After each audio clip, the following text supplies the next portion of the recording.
Una manera que es preciosa y queríamos pues empezar a hacer un poco de ciencia, tomar unos datos de una manera muy simple como vamos a ver y pues dar ese pasito, ¿no? Pues para empezar a hacer cosillas guays.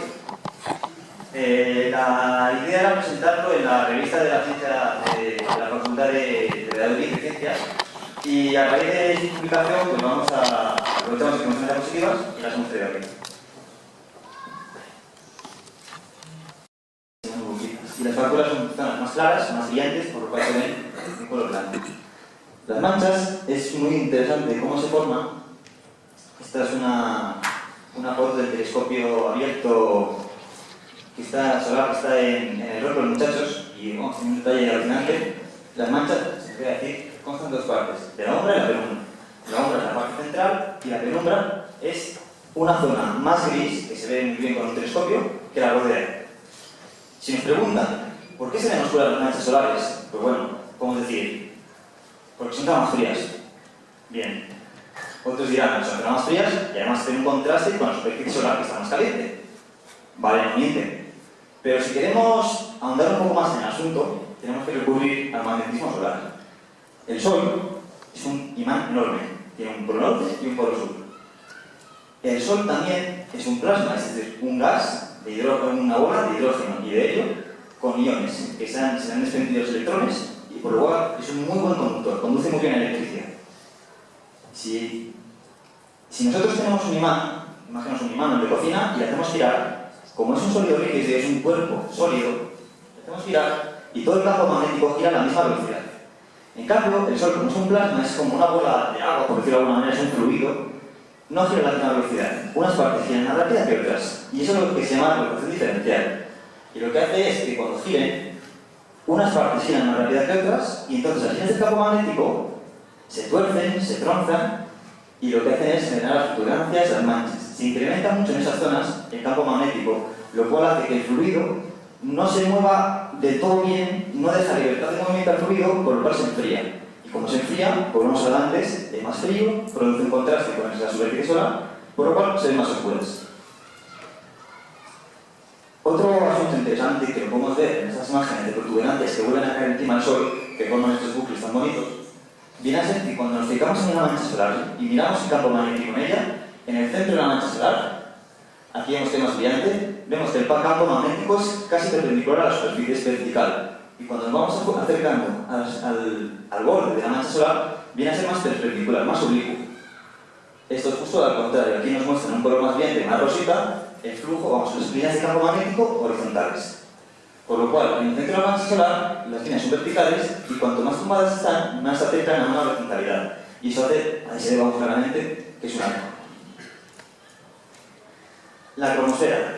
Si la fotosfera es la capa, se puede decir, la más observada, porque es la más fácil de observar con un filtro, o incluso vamos no se debe, pero vamos con el filtro de soldador, la cromosfera es la capa más exótica. ¿Por qué? Porque se ven, es una bola de fuego, se ven las llamaradas, se ven protuberancias y se ven más asuntos, más cosillas. También se ven manchas solares y se ve lo más importante, esto es lo más llamativo, al igual que las manchas solares eran las partes más llamativas de la fotosfera, de la cromosfera, son las protuberancias. Las protuberancias son llamaradas del Sol, que si nos pillan justo enfrente del disco solar, como son más frías, se ven oscuras y por el contraste que hemos hablado anteriormente, las vemos así.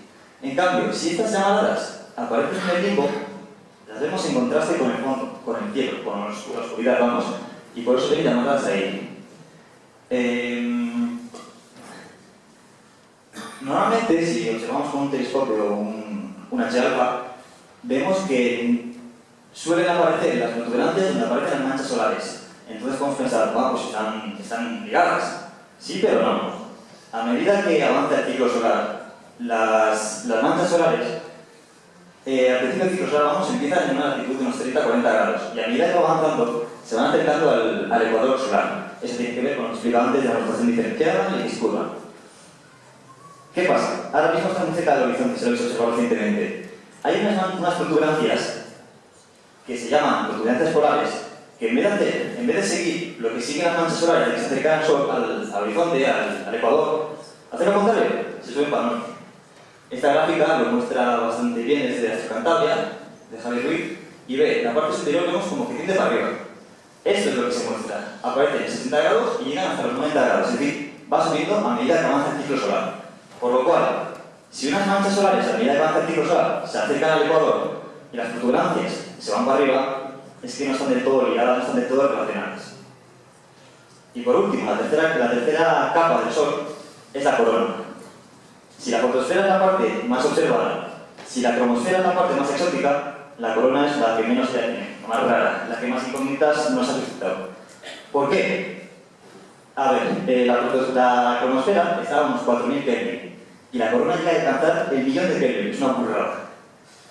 Según la termodinámica, no os preocupéis, según la termodinámica, que es una parte de la física, nos dice que el calor no puede ir de un cuerpo frío a un cuerpo caliente. Es como que vosotros os acercáis a una estufa, os chupa el calor a vosotros, no tendría sentido. Pues es lo que pasa aquí. El calor va de la atmósfera a la corona. Y no puede ser, porque la termodinámica es una de las partes de la física más asentadas que hay. Como dice Homer Simpson, aquí se respeta la ley de la termodinámica. Una posible explicación de esto es lo que se llama magnetohidrodinámica o una cosa así, y que dice que es cuando una protuberancia, por ejemplo, a través de la protuberancia se perturba el campo magnético. Cuando el campo magnético vuelve a su posición, las líneas del campo magnético vuelven a su posición y empiezan a vibrar. Como vibran, se calientan y generan más calor. La técnica. Bueno, y ahora hemos visto todo lo energético y lo brillante que es el Sol. Entonces, ¿cómo podemos observarlo? Pues hay varios métodos. El primero de ellos es a simple vista. Muy fácil. Como el propio nombre dice, sin ningún tipo de instrumento, cuando el Sol está abajo en el horizonte, al amanecer o al atardecer, puesto que atraviesa una mayor capa de atmósfera, y entonces las longitudes de onda menos energéticas tienen más tiempo para ser absorbidas, y por eso vemos el color rojizo de los amaneceres. Esto es lo que se conoce como dispersión de Rayleigh. Y bueno, si encima, además de estar abajo en el horizonte, hay nubes de por medio, pues podremos ver el Sol sin ningún problema. Incluso si hay grandes grupos de manchas, les podremos llegar a apreciar.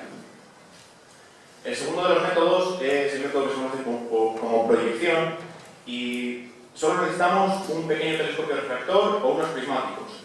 Y lo que tenemos que hacer es apuntar con el telescopio al Sol, dejar que la luz pase a través del telescopio y del ocular y proyectarlo sobre una pantalla blanca y lisa, preferiblemente. Si además con este método estamos a oscuras en una habitación y conseguimos enfocarlo bien, se pueda llegar a apreciar un gran detalle. Es un método muy recomendado para la divulgación, puesto que lo puede ver mucha gente y es muy fácil de realizar. Lo siguiente tipo de método es utilizar filtros. Aquí vamos a explicar los filtros. El primero es la lámina de Wahl, que es el que hemos usado nosotros. Es una lámina con un papel de aluminio de tamaño folio. El método más barato de los filtros es el más barato, y lo que hace es filtrar la radiación ultravioleta e infrarrojo que emite el Sol. Y además también absorbe gran parte de la luz que emite el Sol. Y a nosotros, al ocular, nos llega una pequeña proporción de la luz. Con este tipo de filtros se pueden llegar a observar ya manchas, granulación solar y fáculas. Cuando está en el limbo, puesto que el limbo es un poco más oscuro. Y el siguiente tipo de filtro es el H-alfa.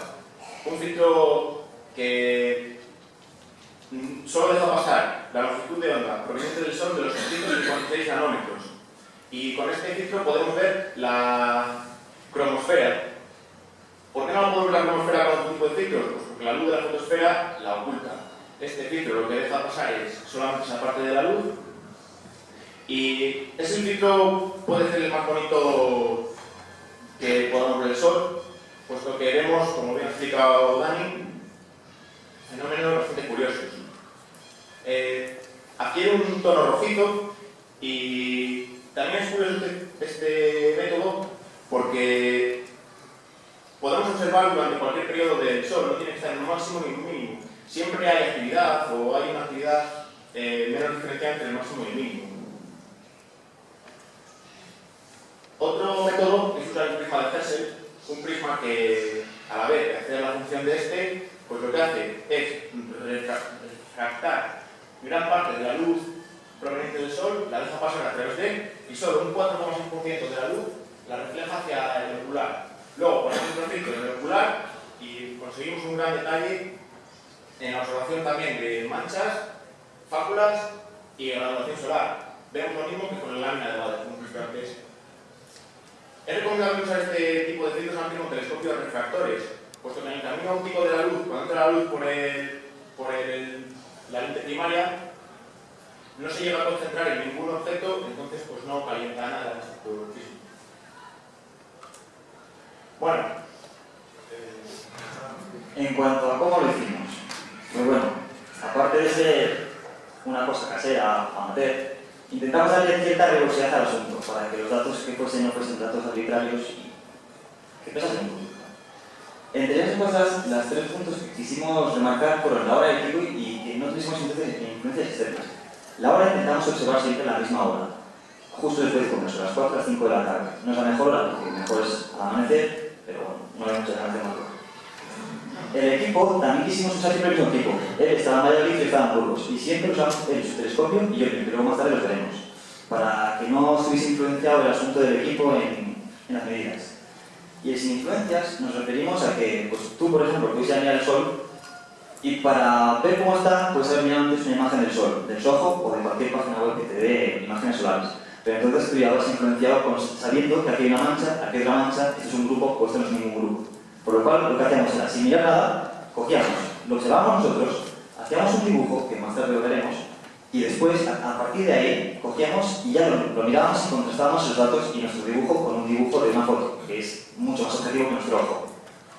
El dibujo lo hacíamos para plasmar en un sitio lo que nosotros podemos ver. Porque tú puedes coger y miras por el ocular y cuentas el número de manchas, cuentas el número de grupos, lo metes en la ecuación esta para hallar el número de Wolf, pero no sé, la memoria puede fallar y no nos convence tanto. Así que lo que hicimos fue hacer un dibujo del Sol cada día que observamos, luego más tarde también los veremos, de tal manera que lo que se plasma en el dibujo es lo que vemos y nada más. Una vez tenemos plasmado el dibujo y estamos pues, unos 10-15 minutillos atentos ahí, además el ojo se acostumbra, como todos sabéis, cuanto más tiempo estés observando el Sol, cualquier cosa del telescopio, tu ojo se acostumbra y captas más detalles. Entonces, una vez tenemos el dibujo, calculamos el número de Wolf a partir de ahí. Atención y objetividad. Y luego, pues el número de Wolf, luego se explica más tarde, pero vamos, esa es la ecuación muy simple. Pues, ¿qué telescopios hemos utilizado? Pues unos telescopios muy modestos, como cualquier aficionado puede tener. El primero de ellos es un Newton, pues normal, y el segundo, un catadióptico, un Smith Cassegrain, y los dos con la lámina de Bade. Y con ello, pues ¿qué hemos hecho? Pues bueno, además de observar, también de vez en cuando hacemos alguna foto, también con material muy básico, una webcam que nos costó 6 euros, y bueno, pues acá saca datos bastante curiosos, y una cámara normal, por el método de exposición por ocular, pues hacíamos fotos con un telescopio H-alfa, y se conseguían llegar a ver algunos filamentos, algunas protuberancias. Pues después de todo esto, también quisimos sacar algunos resultados. Pues lo primero que queríamos hacer, como el propósito de las observaciones solares, es cuantificar la actividad solar de cada día. Otro de los objetivos que queríamos conseguir era calcular el periodo de rotación del Sol, observando cómo va variando una mancha de posición a lo largo de los días y cuánto tarda en aparecer por el este y ocultarse por el oeste. Y ya el último surgió, a raíz de todo esto, pues según va haciendo día a día cómo está el Sol, pues ves la evolución de los grupos y algo bastante gratificante de ver también. Bueno, pues esta es la gráfica que conseguimos sacar, no se llega a cambiar nada, puesto que es de 2 meses, empezamos a finales de julio y acabamos a principios de septiembre. Simplemente podemos ver que el Sol no es una constante, sino que está variando y día a día tenemos unos resultados u otros. La gráfica está hecha, representamos el día y frente al número de Wolf. O sea que pues, lo calculábamos cada día, contábamos el número de grupos, el número de manchas y sacamos por estos datos. Estos datos formarían parte de lo que viene a ser la gráfica de los ciclos solares. Esta gráfica representa ciclos solares de 1750 hasta 2010, falta pues, el último ciclo. Y bueno, podemos ver perfectamente cómo hay máximos y mínimos. Los máximos se producen en ciclos de 11 años, en los cuales las manchas que tienen bipolaridad son la bipolaridad de las manchas del hemisferio norte es diferente a la bipolaridad de las manchas del hemisferio sur. Y eso, cada 2 ciclos varía. Entonces lo que se conoce como un ciclo completo de 22 años. Pues bueno, si nos centramos un poco en los últimos años, tenemos esta gráfica que es de Javier Alonso, observador solar también, y en la cual vemos ahí un fenómeno un poco extraño que viene a ser un doble máximo. Pues el doble máximo se produce porque la actividad solar del hemisferio norte y la del hemisferio sur no es igual. Entonces, primero, pues el máximo le alcanza una, en este caso fue la del hemisferio norte, y al alcanzar el máximo, permaneció un poco el máximo, empezó a bajar, pero cuando empezó a bajar, el sur llegó al máximo. Entonces, pues se produce esa doble pico. Bueno, en el ciclo 24 se cambió esa... tiraba del hemisferio norte al hemisferio sur. O sea, sucedió al contrario en el ciclo 22 y 23. Y este sería el ciclo 24. Es el inicio, faltan los últimos datos. ¿Y qué podemos decir de este ciclo? Pues casi un ciclo muy tardío, puesto que el ciclo 23 tuvo un mínimo muy prolongado y pues, retrasó el inicio de este. Y además hemos conseguido un máximo también prolongado, pero con una actividad bastante baja. Llega en torno al 60% del ciclo 23. Y bueno, pues ahora ya continuamos con el resto de resultados. Ya no queda nada, vamos, para finalizar. Aquí vemos parte de los dibujos que hicimos. Esto es para ya el periodo de rotación solar, que bueno, intentamos coger que se aparece en un grupo hasta que se vuelve a ocultar. Aquí tenéis, bueno, les hemos puesto en un grid y se ve como va girando. Sí, se ve como va girando. Aquí hubo un problema porque cuando tomamos la aparición de ese grupo ya estaba un pelín metido dentro del disco solar, no justo le hicimos la aparición. Pero como estuvimos observando todo el verano, nos dimos cuenta de que cuando una mancha estaba en ese punto, habían transcurrido 2 días desde que había aparecido. Por lo cual, vimos cuánto tardaba, que pues vemos aquí que desde el 7 hasta el 17, y lo multiplicamos por 2, porque tiene que dar la vuelta por aquí y por otro lado. Y vimos cuál es el periodo, del cual nos dio muy parecido con los datos oficiales. Y luego ya, pues el último resultado es la evolución de los grupos.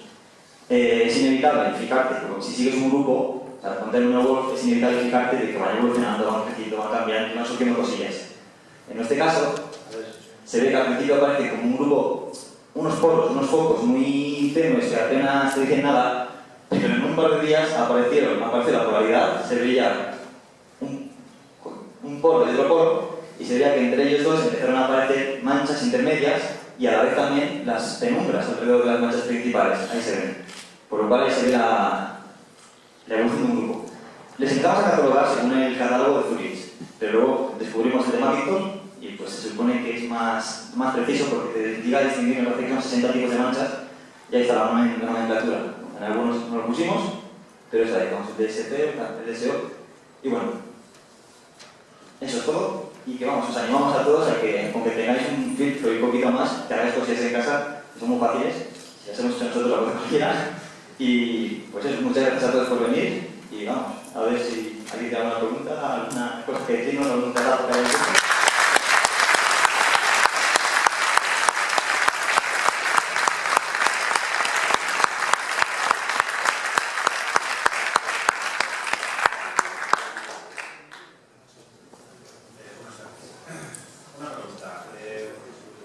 Las medicinas con filtro H-alfa, previamente les ponéis el filtro Bader también.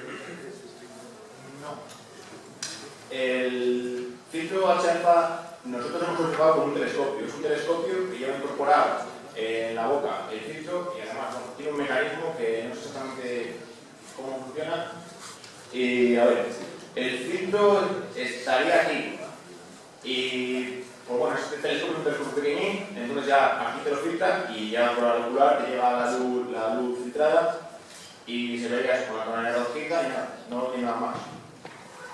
Si ves un telescopio de estos, en la abertura tiene el cristal que está un poco así de color rojizo, que me parece, no sé muy bien cómo funciona, que lo que hace es filtrar parte de la luz. Y luego creo que aquí, por aquí dentro, lo que hace es seleccionar la longitud de onda. De hecho, tiene una ruleta que en este caso está justo aquí, pero en otro lado, que lo que hace es darle un poco la longitud de onda para centrar más en una parte del espectro o en otra. Pero no hace falta poner otro filtro, él lo hace todo solito. Para lo que te cuesta eso, más le vale. ¿Algo más? Ahora mismo con el mal tiempo no, pero sí que queremos seguir observando y dentro de cuando, vamos, ahora mismo estamos bajando ya el ciclo, queremos pillar otra vez una gráfica más amplia.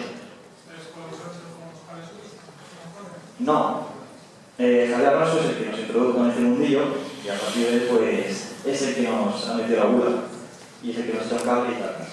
Gracias.